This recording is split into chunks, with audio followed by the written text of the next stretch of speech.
The good old talking interlude. That part of your new favourite album where the music stops, the vibes are over, and the artist just starts waffling in your ears about God knows what. Interludes are often a way for artists to better tell the story they want to create, and fill in the gaps between tracks in an album, or more often, pad the tracklist to hit that golden 10-track goal to be classified as an album. There are good ones, bad ones, lazy ones, and sex ones. These people love them and these people hate them, so putting an interlude in your album is a big risk in terms of the audience's reception. I think I might be one of the only people on this earth who finds immense value in interludes, so let's take a look at how they've changed over the years, and along the way I'll show you some of my favourite talking interludes I've ever heard. The impact of interludes has slowly declined with the fall of physical media, being that listeners can just skip whatever songs they please on a streaming service, with most people just adding every song but the interludes to their playlist anyway. If you check the ratings of an album on a site like Rate Your Music or Album of the Year, they're almost always the lowest rated track of a project. So why do artists do it?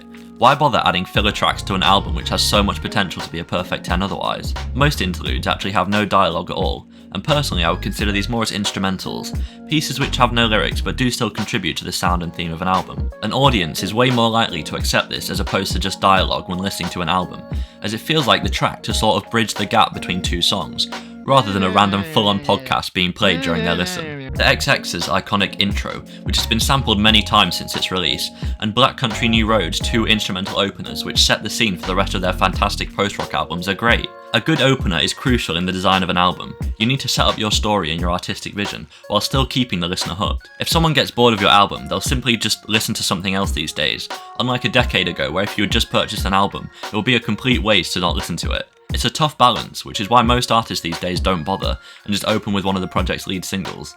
But those albums that do get it right always stay memorable long after you listen. ODESZA's opener on their electropop album A Moment Apart is one that has still stayed with me ever since I was a kid. It samples the 2011 movie Another Earth, and transitions perfectly into the next song, which was the title music in Forza Horizon 4, which I assume is how most people can relate to the nostalgia of this track. You know that story of the Russian cosmonaut? So he goes up in this big spaceship, and he's got this portal window, and he can see the curvature of the Earth for the first time, and all of a sudden, this strange ticking noise is coming out of the dashboard, but he can't find it, he can't stop it, it keeps going. What should he do? He's up in space. The cosmonaut decides the only way to save his sanity is to fall in love with the sound.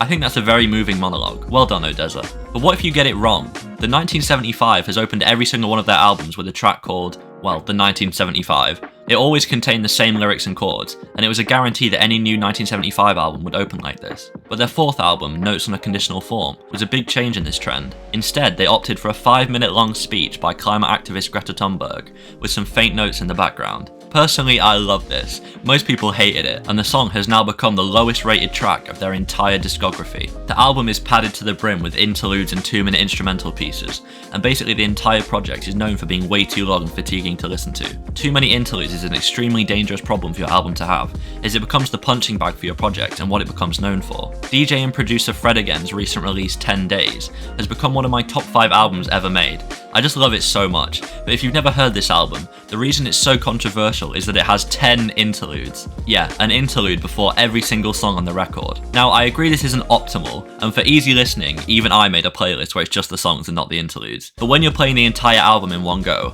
the short 20-second interludes between each track are golden. I think they make the album so sincere and so personal, especially when the concept of the project is 10 days in Fred's life, which he holds dear and remembers highly on. The interludes became what 10 Days was known for, and unfortunately the score of the project plummeted on rating sites. Is it fair to rate an album on interludes, or would you ignore them and only focus on the main music at hand? It's not just humans who speak in their interludes. Fitter Happier on Radiohead's renowned OK Computer consists of an Apple Macintosh reciting the narrator's plan for a healthier, happier lifestyle. Fitter, happier, more productive, comfortable, not drinking too much, regular exercise at the gym 3 days a week, getting on better with your associate employee contemporaries, at ease, eating well, no more microwave dinners and saturated fats, a patient, better driver, a safer car, baby smiling in backseat. It's very weird and creepy, and it just makes you so sad. It lists mundane things in life, like driving down the ring road to go to the supermarket on a Sunday, and ways to make your conscience feel better, like setting up a standing order to charity. It's one of my favourite interludes of all time.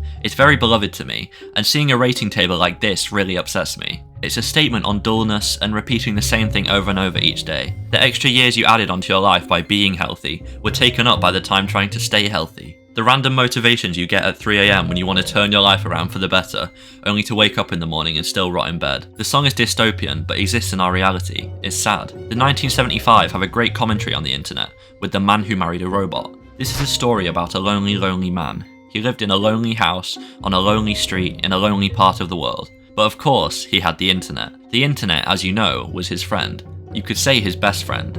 They would play with each other every day, watching videos of humans doing all sorts of things, having sex with each other. It really makes you think, especially being someone who spends 95% of their life on the internet. That's what the whole album is about, I love it. Glass Animal's 2016 release, How to Be a Human Being, features an interlude titled Pre-Made Sandwiches, which is all about drugs, consumerism, and society's everlasting need to fit in with the crowd. People standing in line to buy whatever the muck fuck they might want to shove down their food pipes tonight. Stuff like this makes me reflect on how I'm a really, really boring guy, but I'm so happy to not be someone who does drugs, alcohol, and feels the need to do whatever their peers are doing. Some nights I'll be like, I really wish I was at a party right now, like other people my age. But then I realise, yeah, I really wouldn't want that at all. I'm lucky to have found myself and what I want, and I know it absolutely isn't that.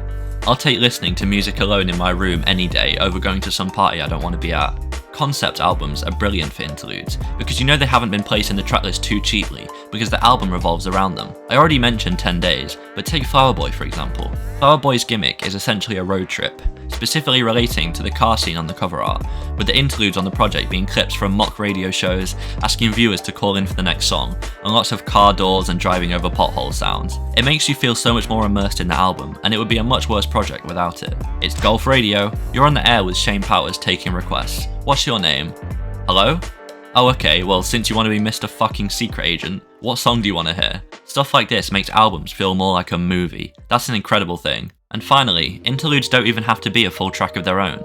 Sometimes the best ones are just a small break in the song. Porter Robinson, you know I'm a fan, and let me tell you, he has some of the best talking interludes in tracks music has ever seen. You've got the ever so inspiring words in Mirror, which have changed so many lives it's uncountable at this point. Sometimes the inner voice is encouraging, calling for you to run those final few yards. You're nearly there, keep going, keep going, keep going, keep going. It will all be okay in the end. You've got the third wall breaking commentary at the end of Russian Roulette, which also convinces the listener to keep trying and to stay alive. The kick drum and bass suggests the song is coming to a close. That's the format we are used to. Clichés like this are beautiful because they reflect us and we are beautiful. Take, for example, this chord progression. It only became taboo because it was too powerful. That's why you won't forget it. Don't kill yourself, you idiot. Beautiful. Porter has so many great mantras in these monologues. If I wasn't too scared to get a tattoo, one of these lines would definitely be what I would get. And fellow feelings wonderful yearn for a brighter, more utopian future. Let me explain. This ugliness, this cruelty, this repulsiveness, it will all die out. And now I cry for all that is beautiful. That's why this meme really gets on my nerves. Spoken word dialogue in songs is so underrated, and I will never stop believing that. There's just something so personal and tender about a break in the track to speak to the listener. I adore monologue breaks in songs, and I adore interludes as a whole. Artists are more than just singers, and albums are more than just music. Thanks for watching. I hope you enjoyed this look into interludes that I love, not just the ones you've heard about a million times. I hope this video has opened your eyes to interludes, and next time you listen to one, just think about what the artist is trying to say. Maybe it's a social commentary on the world around us, maybe it's a plea for the listener to think about something deeper. Or maybe it's just sex.